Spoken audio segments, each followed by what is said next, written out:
Let's begin in Algeria, where three billionaire brothers have been, on Monday, were arrested as part of an anti-corruption drive, and they've been placed in temporary custody by a judge in Algiers. Pre-trial detention of the Kouninef brothers, business tycoons close to Algeria's former president Abdelaziz Bouteflika, follows a pledge last week by Army Chief Lieutenant General Ahmed Gaid Salah to prosecute members of the ruling elite accused of corruption. Actually, Jerry, it's not only the Kouninef brothers who are in the sights of justice in Algeria. A large-scale anti-corruption campaign has been launched, an operation that targets oligarchs who made their fortunes during the 20 years of the deposed president's reign.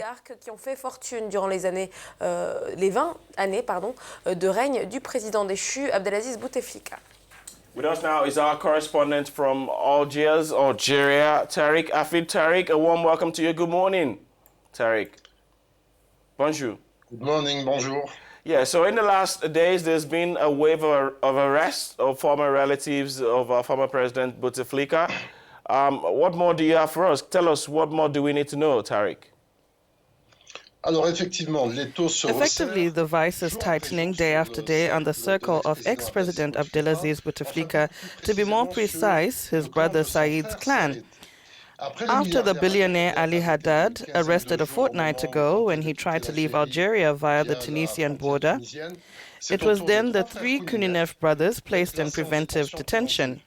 This powerful family, whose father was a very close friend of Abdelaziz Bouteflika, has ruled for several years over an industrial empire that mainly operates in the agri-food and public works sectors. The Kouninef brothers were referred Monday to the prosecutor's office of the Algiers court, which decided to place them under a detention warrant the next day.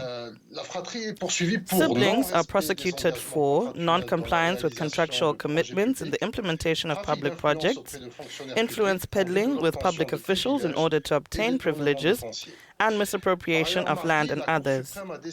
In addition, on Tuesday, the Supreme Court decided to reopen the case of former Energy Minister Shabib Khalil, also very close to Bouteflika. Khalil had been prosecuted in 2013 by the Algerian courts for embezzlement cases and contracts awarded to Saipem, the Italian oil company. He was never tried, and his file had been shelved since Abdelaziz Bouteflika's fourth term in office.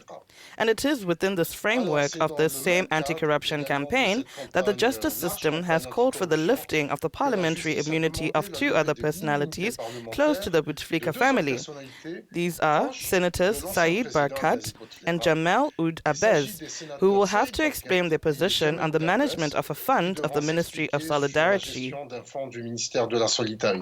In addition, on April 30, former Prime Minister Ahmed Ouyahia and current Finance Minister Mohamed Loukal will be heard by the courts as part of an investigation into the squandering of public funds and the granting of illegal benefits.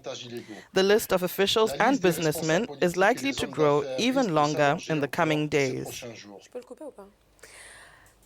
Tariq, on va vous poser une autre question qui concerne... So, was this anti-corruption campaign a priority for the interim president? Est-ce que cette campagne anti-corruption était une priorité pour lui? According to the strict application of Article 102 of the Constitution, the main mission of the interim head of state is to organize presidential elections. But the political context is quite exceptional, with a military institution that has been weighing on political life for several weeks. In his recent speeches, Chief of Staff General Ahmed Gaid Salah called for all corruption cases to be dealt with. A clearly formulated appeal to the judiciary. On Wednesday, however, the Ministry of Defense denounced the articles in some media outlets which, and I quote, quote-unquote, misread Gaid Salah's speeches about pressures on justice in this transitional period. And as if to better support the army's opinion, yesterday, General Prosecutor's Office in Algiers declared that it had, quote, received no instructions from any party to perform its duty in the fight against corruption in its various forms, end quote. Tariq, and how about the population there? What do Algerians make of this arrest? In fact, there have been several reactions to the situation. Algerians are following this hand-to-hand operation with a certain astonishment, having long lived in a system where impunity reigned.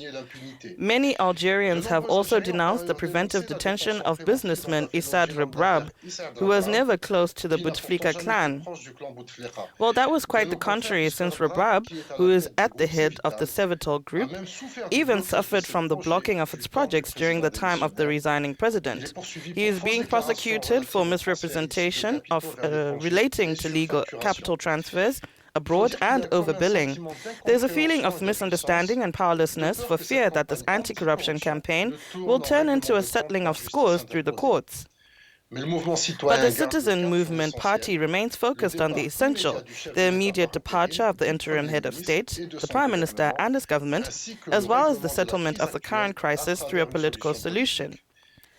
Today, Friday, is National March Day, and these demands will be scattered throughout Algeria. Okay, Tariq, we'll wait to see just how the march will go, and be sure to circle back to us should there be more development. Time to let you go for now, though. Talk to you later.